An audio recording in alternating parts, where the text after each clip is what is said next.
యాకోబు చెప్పినటువంటి మాట, ప్రభువా నీవు నన్ను ఆశీర్వదించేంత వరకు కూడా ఇది నేను విడిచిపెట్టను, నీవు నన్ను దీవించేంత వరకు కూడా నేను నిన్ను విడిచిపెట్టను అని యాకోబు దేవుడితో చెబుతూ ఉంటూ ఉన్నారు.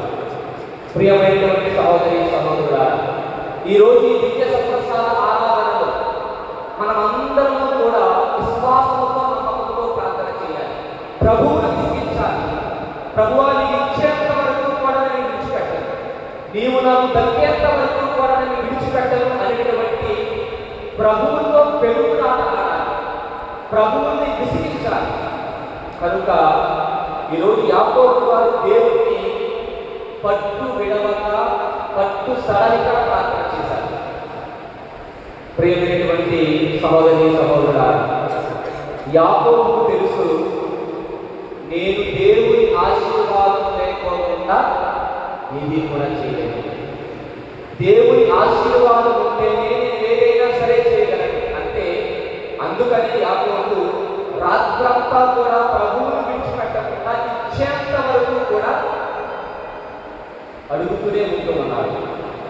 కనుక ఈరోజు మనం చేసేటువంటి ప్రార్థనలో పట్టుదల ఉండాలి, ప్రభువును అడగాలి. అందుకని దేవుని యొక్క దీవెనలు మనం పొందేంత వరకు కూడా మన ప్రార్థనలు పట్టుదలగా ప్రార్థన చేయాలి. కాబట్టి ప్రార్థిస్తూనే ఉండాలి, దేవునిచ్చేంత వరకు విసిగిస్తూనే ఉండాలి. కానీ మనము మాత్రం విసుగు చెందకూడదు.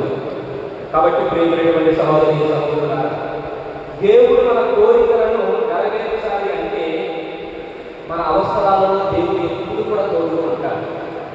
ఈ దేవాలయంలో నుంచి ఉండేటువంటి వారు ప్రతి ఒక్కరికి కూడా కష్టాలతో ఉండేటువంటి వారి, ప్రతి ఒక్కరూ కూడా బాధతో ఉండేటువంటి వారి, ప్రతి ఒక్కరూ కూడా ఇబ్బందులతో ఉండేటువంటి వారి, ప్రతి ఒక్కరూ కూడా సమస్యలతో ఉండేటువంటి వారి. కాబట్టి ఈరోజు మనమందరం కూడా పట్టు విడవక పట్టు సడలిగా ప్రార్థన చేసేటువంటి వారు అందులైనటువంటి భక్తిమై, ఇదిగో యేసు తనకు కరుణించేంత వరకు కూడా పదే పదే అడుగుతూ ఉన్నారు. ఎందుకంటే దేవుడి మీద మాత్రమే నమ్మకం పెట్టుకున్నారు. దేవుడే నా ఆశ. కనుక ఇదిగో అక్కడ ఉన్నటువంటి వారందరూ నిశ్శబ్దంగా ఉంటూ మాట్లాడవద్దు అని పలికినప్పుడు కూడా భక్తిపై మాత్రం దావీదు కుమారా మెస్సయ్యా అది కరుణించు, నాకు చూపును దయచేసేటువంటి వాడు నీవే అనేటువంటి మాటలతో ప్రభువుతో విసిగిస్తూ ఉన్నారు.